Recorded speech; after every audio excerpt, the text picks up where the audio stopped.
As a grandfather, I want to be sure our most precious natural resources are preserved for future generations.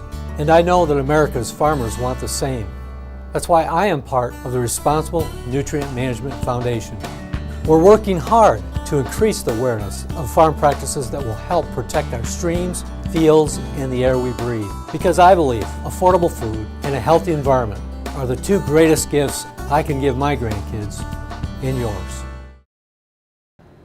Welcome back. This is the Responsible Nutrient Management Foundation special presentation, and with me now we have founding member Troy Bancroft with Agriculture Liquid Fertilizer and Warren Graff with PNC Bank. Warren and Troy, thanks for joining me today. Welcome. Pleasure to be here. All right, so Troy, let's start out with you with the Responsible Nutrient Management Foundation.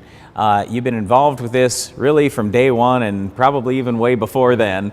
So tell us just a little bit about the inspiration for the Responsible Nutrient Management Foundation. Well, responsible nutrient management has always been a part of our company. It's been a core value. And one of the things that we did about 7 years ago was make it a talking point to be advocates for agriculture. There's so many times in my past we've seen people do things that we were against the grain of really what was agronomically responsible. So in our fertilizer company, we decided that this was a talking point that we need to do more outside of our business and to the general public and non-farm folks as well.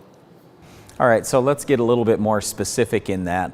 How is your company helping farmers responsibly manage their nutrients? What do you do that's different from others?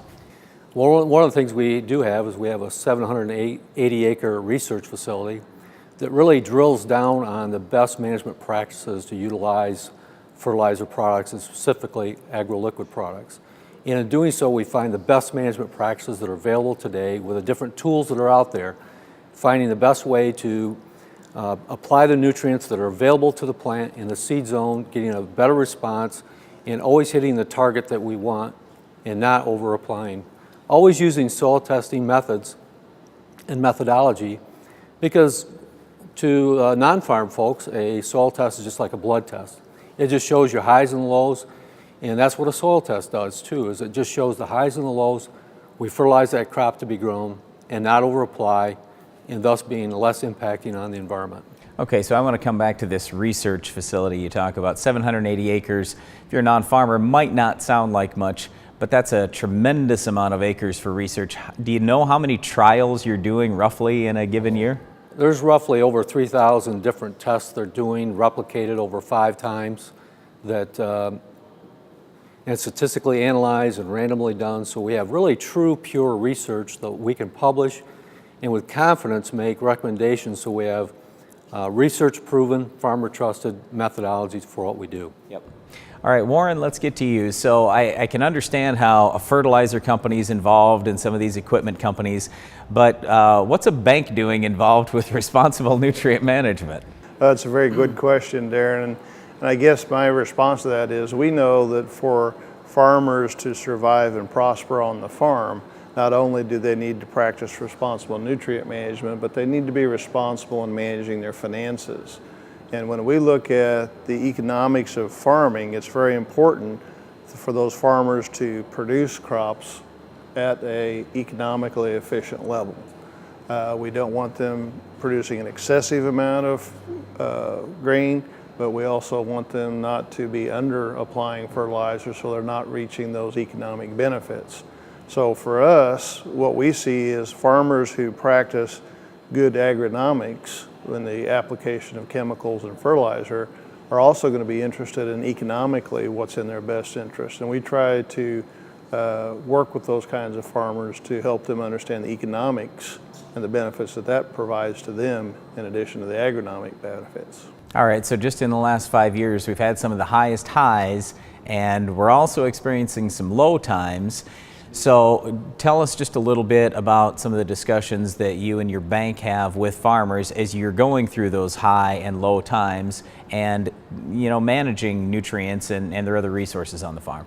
Very good question. In times of prosperity, farmers tend to do things like buy more land, upgrade their machinery and equipment, do that in a way to take advantage of some of the advances agronomically or technologically wise for their farming operations. But we also advise them that agriculture is very cyclical. So in those times when they're generating a significant amount of income, it's important for them to build up some reserves, to pay down debt, to be ready for that ultimate time when the prices decline, as they're beginning to do now. So we coach and counsel a lot of our customers to say, here's some financial ratios that we see are important. Just like Troy has ratios that they use from their field testing, we have economic ratios that we take a look at to help advise and counsel our farmers on where they need to be at any given point in time in the income cycle for farmers. So one of the purposes of the Responsible Nutrient Management Foundation is to get the message out about the good things that we are doing in agriculture. And obviously, as a bank, you have a lot more than just ag customers. So can you tell us a little bit about the kind of conversations you have with non-farmers and what questions are they asking you about agriculture? Well, we get involved a lot with a lot of consumer groups and people who are very interested in environmental stewardship. Yep. I have had many occasions to speak to them on what agriculture is all about. And what we try to emphasize to them, because many of them are far enough removed from farming operations generationally or geographically, that they really don't understand what's going on the farm. So we really try to emphasize the fact that it's really in the farmer's economic best interest to also be good environmental stewards of the land and the resources that they have to work with. And we go through some examples with them of explaining from an income-wise why it makes a lot of sense to be economically sound and agronomically sound in the farmer's practices. So it's helping bridge that gap between non-farmers and farmers and getting those non-farmers to understand why it's in that farmer's best interest to be good environmental stewards. Yep. So Troy, I want to talk about that just a little bit more about how farmers are being responsible. But I think about even our own farming operation. I live right on the farm and we farm ground right around my house. The last thing as a farmer I want to do is pollute the land and the environment. It just seems like common sense to me that everybody would understand that. Why don't people get it? Why do people think occasionally that we are doing a bad job in agriculture and on the farm? Well, we're 2 generations from people being on the farm that really understand it, and more the farms are getting larger, and they do have urban people on the perimeter of their farms. These folks don't understand what they do, but farmers are great ecologists and environmentalists. They're only protecting the land for their grandchildren because most farms are passed down. And so with that being said, the farmer today economically has to do the things that are right for him. He's not going to over-apply. He's doing the best job he can to get the greatest return he can. And again, if he passes that down to his grandchildren, we want to leave it in better condition than when we found it. I learned a long time ago, growing up as a young lad, working on different farms, the things that we were doing wrong on the farms, but it was because of ignorance. Now we know the differences, and we're practicing those more responsibly and more environmentally sound. Sure. Okay, let's get a little more specific into that. So what things have changed in the last 20, 30, 40 years that you can say, oh, we're much better today being much more environmentally sound? Well, we do a lot of buffer strips to waterways. We create waterways in our land to make water move down in hilly regions without eroding the soil. With these buffer strips, we don't spray close to these waterways. You know, if we think about what's going on in Lake Erie right now with the algae blooms, and thinking about maybe we don't want that to happen in the future in any watershed or any body of water. So farmers are being more conscious about what they apply and how they apply it. So the 4 R's instituted by the Fertilizer Institute, the right product, the right place, the right time, and the right amount, really applies to every agriculturalist that we deal with in trying to do the best job they can. Well, it's frustrating for me too when I hear things about Lake Erie, for example, and literally the week that story came out, I was in Ohio and Michigan right there at Lake Erie talking to farmers who just said, if you go along the shores, there are a lot of pollutants in this particular lake, in Lake Erie, and most of them are non-farm things. So why does the farmer always get the blame, even though the farmer may not be the main cause of the problem? Well, that's a good question, and it's easy to point fingers at an environmental issue, and fortunately our Secretary of Agriculture, Tom Vilsack, took a stand on that and is putting some money in there to rectify that and to provide solutions. Okay, so that I think this all kind of comes back to why is the Responsible Nutrient Management Foundation here, and what message do you have to our farmers and non-farmers who are watching today just about this organization, why this is important, and what they can do to better explain the message of agriculture? Well, all of our partners are responsible for making their talking points in their different areas of expertise, and one of the things that we try to send a message to is that we have to feed in year 2050, 9 billion people. How are we going to do that? Sustainably, economically, and the United States holds all the keys, and the keys are infrastructure, and how do we get a large mass bulk product to different areas of the world. And if you've ever traveled in third world countries, you certainly realize that they do not have that key. The U.S. has inland waterways through the Mississippi. It has the coastal, the Pacific, the Atlantic, the Gulf. It has a railway system that's great, a highway system. So since 1983, we've more than doubled our production of average bushels of corn. We expect that to double again. And with that, it's going to take a mass movement of the ability to move mass movement of product around the United States, and we have that in place. So I think we as suppliers, or we as agriculturalists, need to send the message that we have this responsibility in the future. And we have to be responsible with everything we do, because the land is something that you cannot replace. It's a great ecosystem that we have to protect, and the farmers need to drill down on how they put their fertilization in zones as opposed to broadcasting, and getting the best use of their fertilizer nutrients when they apply them. Yep, well said. Warren, how about for you? Any last words you want to leave with our audience today? Any things that your company is doing? Any message that you want to say to farmers and non-farmers about agriculture in general? Well, I think it's important for all of us to understand that we all live on the same planet, and that it's important for all of us to work together when it comes to being environmentally responsible with the natural resources that we enjoy. And whether you're a homeowner who's putting fertilizer on your yard, if it's a business who is processing chemicals or other types of products that are going to impact our environment, or you're a farmer growing food, fiber, biofuels for all of us to utilize, it's important that we all work together and equally take steps to be responsible with nutrient management for our property that we own. Farmers certainly use a lot of land, so it is economically and agronomically very important for them to be responsible, but it's also necessary for all of us to work together to be responsible for the natural environment and to be good stewards of this planet that we have. You know, the other thing is that we as agriculturalists communicate very well amongst ourselves, but we rarely take the opportunity at a public forum or a civic activity to really express the good things that we do.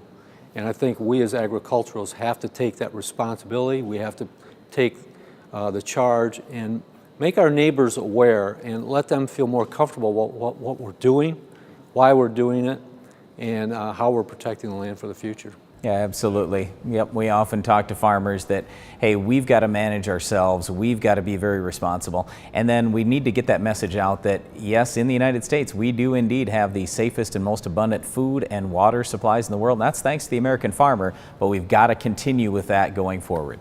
Troy and Warren, thanks a lot for joining me today. Thanks. Thank you. We believe in the future of sustainable agriculture. We know the integral role agriculture must play in feeding a growing world population. And we champion responsible stewardship of this generation's resources. We're committed to recognizing today's leaders and supporting tomorrow's. We're the Responsible Nutrient Management Foundation. Log on today. Once again, this is a special presentation of the Responsible Nutrient Management Foundation. I am Brian Hefty, and here today with me are Hoyt Choate with TapLogic and Jared Johnson with Capello USA. Hoyt and Jared, glad to have you with me today. We want to talk a little bit today about the Responsible Nutrient Management Foundation. Hoyt, let's start with you first. What is this organization exactly, and why are you involved? Well, good morning, Brian. I'm involved for the reason it's always good to have a group of people who we can sound ideas with and against, whether they're company issues that we're looking into the future to resolve things that need to be tended to, or whether they are issues that our customers bring to us. It's always good to have someone to talk to.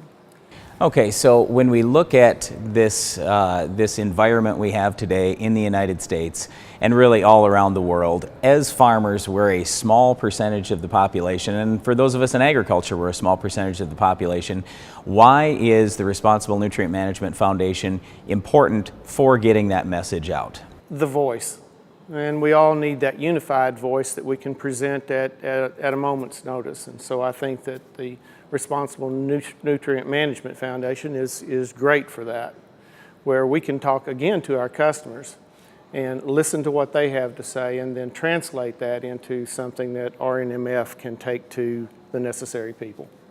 All right, Jared, how about you? You've been involved with Responsible Nutrient Management Foundation for a while now. What do you see that we really need to work on out there in terms of getting the message out to not only farmers, but especially to non-farmers? Thanks, Brian. I think one of the things is this conversation can be somewhat scary at times. So I think one of the things RNMF can do, and those of us that are members and supporters of the foundation, we can just open up that conversation at a trade show, in line at the local cafe. Just have the discussions with the local farmers, because there are people that want to know more, don't know how to ask the question, maybe aren't sure where to start. So I think if we've got the expertise, we're working toward that goal, we just open those conversations with people wherever we can. Okay, so this foundation was set up basically to not only talk to farmers and those of us in the industry and hopefully get some good messages out about how to responsibly manage nutrients and other resources, but also to talk to non-farmers especially. But what specifically does your company do to help the farmer out, and how does that make a difference for him? How does that help responsibly manage nutrients and our resources in this country? Sure, we offer a line of headers that they're technology first. The intention with our machines is to offer something that's more efficient, can help the bottom line of the farm, but it does so in a way that, you know, it assists in the breakdown of organic matter to replenish the soil quicker. It's residue management with our corn headers. We use a chopping corn header to manage residue, to give some increased biodegradation to the BT stalks, the high yielding corn. And you know, it's the small things that count. If you do those small things right every time, you make a positive impact, and that's the concept behind Capello Designs. Okay, so for the non-farmers who are listening, what we're talking about here is the head that goes on the front of a corn combine, and you're going through the cornfield, and you talk about how your heads are more efficient compared to other heads that would be out on the market. I mean, what does that really mean to a non-farmer? You know, to a non-farmer, efficiency turns things like reduced fuel into a measurable change, reduced use of fertilizer by reusing that fertilizer nature gives us in the organic material that's left after harvest, and trying to manage those things in a way where you maximize what's left in the field for your benefit to minimize what you need to put on the field sort of mechanically. Yep, so in other words, taking those corn stalks, the leaves, everything that's left out in the field after harvest, and allowing that to break down quicker, because that does contain nutrients, and then that can help the very next crop. Right. All right, so Hoyt, how about you? When we talk about the technology side, really, that's your area of expertise. What things is your company doing specifically to help the farmer responsibly manage the nutrients and really everything that we've got, all of our resources, all of our natural resources here? How are you helping, and how is your company helping? Well, Brian, to begin with, farmers are very responsible stewards of their land. and they're out to make a dollar. The economics of farming today require that we first manage everything that we measure, everything that we want to manage.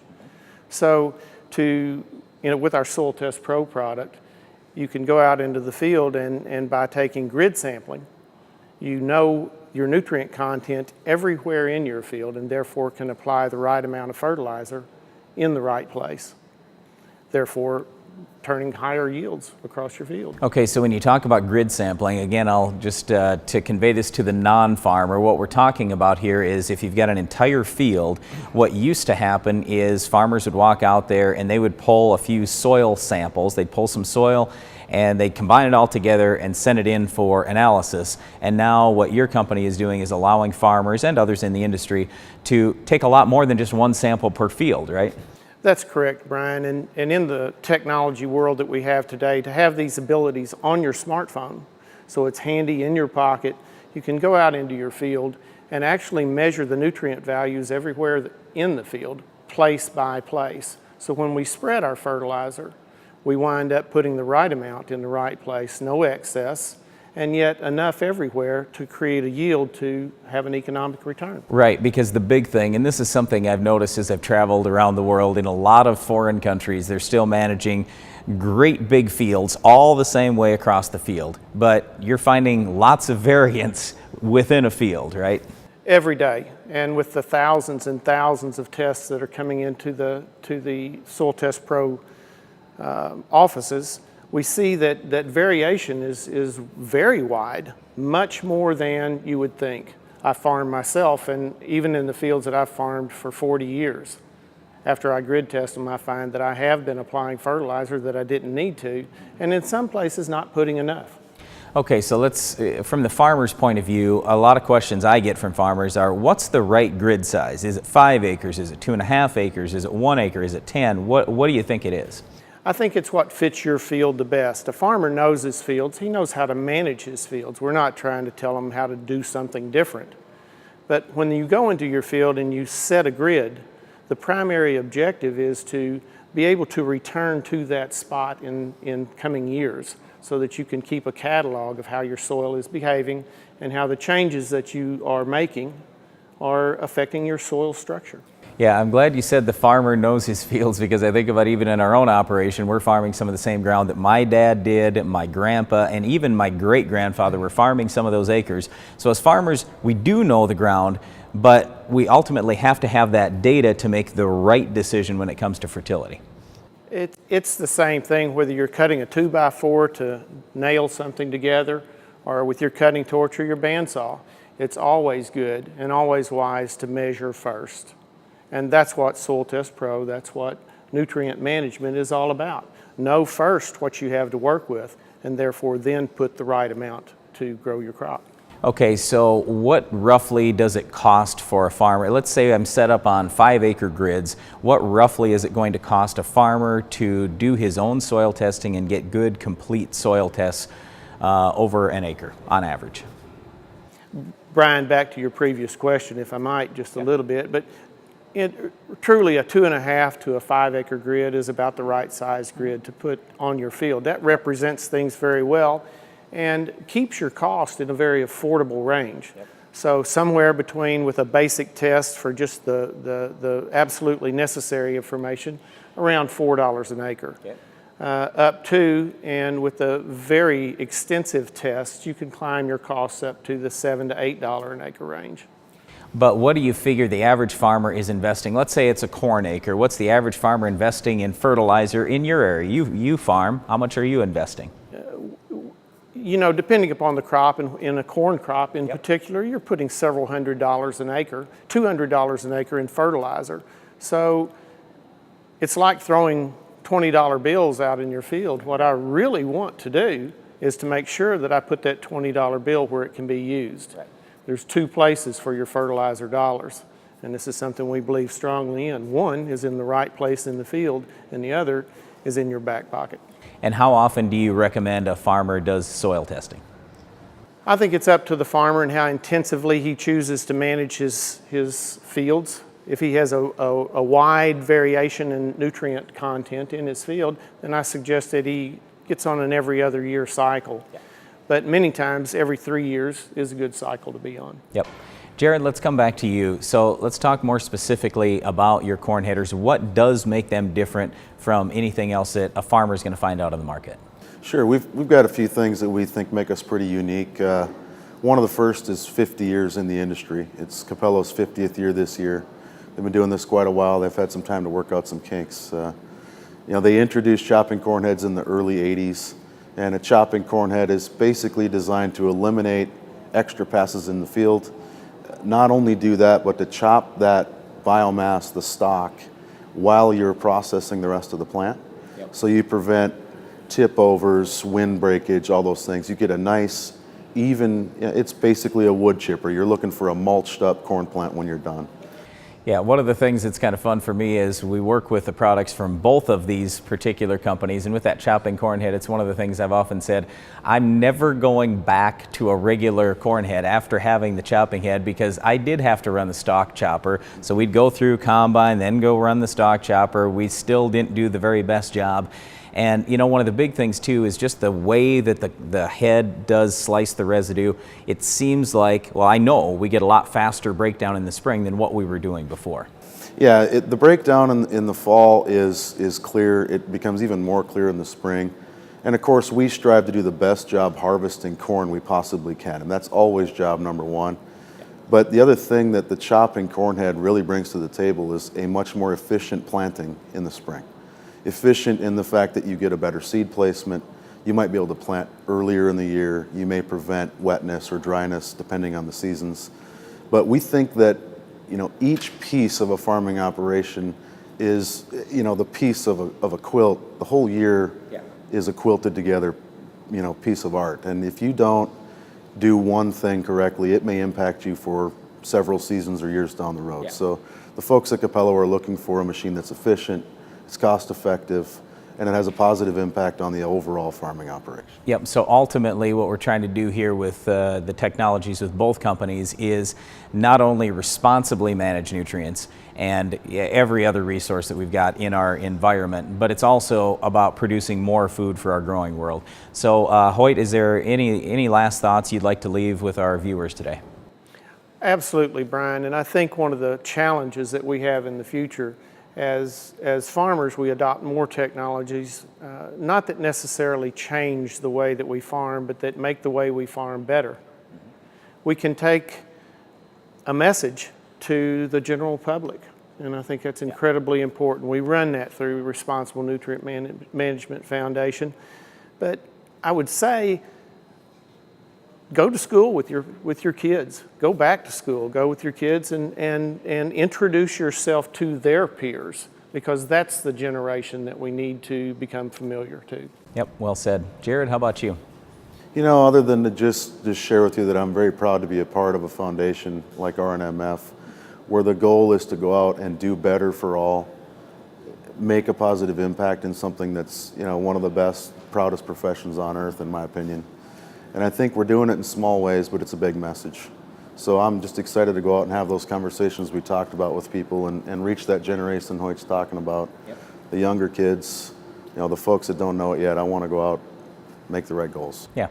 All right, well, Jared, Hoyt, thanks a lot for being on the show today. Really appreciate it. Thanks, Brian. Stick around. We'll be right back after this. As a grandfather, I want to be sure our most precious natural resources are preserved for future generations. And I know that America's farmers want the same. That's why I am part of the Responsible Nutrient Management Foundation. We're working hard to increase the awareness of farm practices that will help protect our streams, fields, and the air we breathe. Because I believe affordable food and a healthy environment are the two greatest gifts I can give my grandkids and yours. Joining us now here with this special presentation from the Responsible Nutrient Management Foundation is John DeBoer. He's with Midwest Laboratories in Omaha, Nebraska. My experience with responsible nutrient management goes back to when I was like about 7 years old. At that point in time, my grandfather had been a farmer all of his life, and he and my uncle and I were walking through the field. And my uncle said, The University of Nebraska has a new service. They can test your soil and tell you just exactly how much fertilizer to put on your soil in order to grow the crop you want to grow. Interesting information. I remember that. 68 years later, I still remember that information. And it's important information then, it's important information today.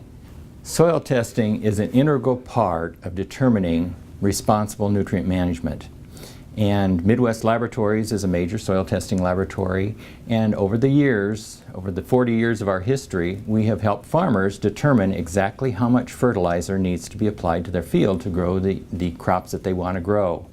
That's all part of sustainability. That's all part of being economical in the development of the food products that we're developing. Every day here at Midwest Laboratories, we receive samples from all over the United States and even Canada. Once those samples are in the building, they're laid out on tables and lab numbers are applied to each sample. That lab number follows the sample all the way through all the analysis that's done here at the laboratory. The tests that are run on a soil sample are to determine the fertility of the soil before fertilization so that we can determine the amount of fertilization that should be done. An important part of the soil test is the pH reading. pH is very important to the way nutrients react in the soil, and so it's very important we do that. But we're also testing for nutrients such as nitrogen, phosphorus, potash, sulfur, zinc, and other micronutrients. All those things work together in determining what the crop is going to do. We try and provide the farmer with all the information that he needs to do a proper fertility program to grow the crops that he needs to grow.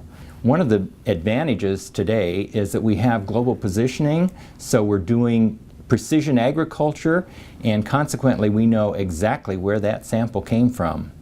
With precision agriculture, many times they're testing as small an area as 2.5 acres to determine what the fertility is in that area. And with the computers that we have today, the application to that land can be done exactly as per needed for that specific 2.5 acres. Farmers are responsible for feeding the world, and every year the world's population grows. We hear statistics all the time about how many people there are going to be 25 years from now and 50 years from now, and how much food it's going to take to feed those people. Farmers are going to be responsible for that. We have to keep the tillable acres productive every single year, and that means we have to watch them and care for them carefully. You know, when we look at responsible nutrient management, we think of ourselves as altruistic, that we're wanting to feed the world in the future. And that is what responsible nutrient management is all about. But it's also about protecting the land that we have and the growers that are working that land. If that land is not arable and not tillable in the future, we're not going to be able to feed the world. So yes, there is an altruistic effect of responsible nutrient management, but also there's an economic effect on the growers that are using that to make themselves more successful, to make themselves more viable and more sustainable. Next on the show, we're going to go to Ramiro Trevino. He's with AgExcel. AgExcel is really happy to be part of the Responsible Nutrient Management Foundation for a lot of reasons. We really think that it's the future of agriculture, and it's an important part of agriculture. It's a coalition basically of quite a few business professionals that are looking to try to find ways to ensure that the crops that we're growing today are properly resourced and nutrition is put back into the soil so that we have healthy soil for the future of our children. And so that's why being part of this group is really beneficial, and AgExcel, like I said, is really happy to be part of it. AgExcel continues to build products that helps producers ensure that the proper nutrients are being placed in the soil at the proper time. We have anywhere from products that allow them to do it with planters, strip till machines, drills, side dress machines, allowing them to ensure that when they're putting nutrients back in the soil, liquid fertilizer, our products ensure that they're putting it down with precision. Some of the products that we've designed with the farmer in mind would be our GX7 row-by-row monitoring solution, which allows them to ensure that they're putting down the proper rate at the right time. So many times the farmer is a little confused. They're wanting to put down, let's say, 20 gallons an acre, and they're not quite sure how to ensure that that's the right rate that's getting put down in the furrow. So our products like our GX7 ensures that they're putting down the right ounces per minute per row, and then it shows them exactly on the monitor that that's what they're putting down. For the farmers watching today, there is an organization that is working to ensure that we have a sustainable agricultural future. That program is the Responsible Nutrient Management Foundation. Get involved. AgExcel is a member of that group. We encourage you to give us a call. We'll tell you more about it. Stop by. We'll definitely like to talk to you about this. Or there's other members of that board as well. Go to their website, Responsible Nutrient Management Foundation. Get involved and find out more about what's happening. Well, I certainly hope you've enjoyed the show today. Again, I am Brian Hefty, and we've been talking about the Responsible Nutrient Management Foundation. The big thing here is we just want you, if you're a farmer or non-farmer, to realize there are a lot of things being done in agriculture today to hopefully improve our environment, to be very responsible with the nutrients and the resources that we're using. And we want you to get involved. You need to understand, first of all, what we're doing as an ag population, that we've got a lot of good things going on, and then to tell that message out there. So if you're looking for more information on all of this, you can go to rnmf.org. Thanks again for joining us today. I'm Brian Hefty.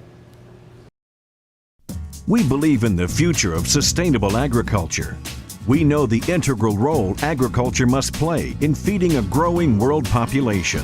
And we champion responsible stewardship of this generation's resources so that the next generation may also prosper.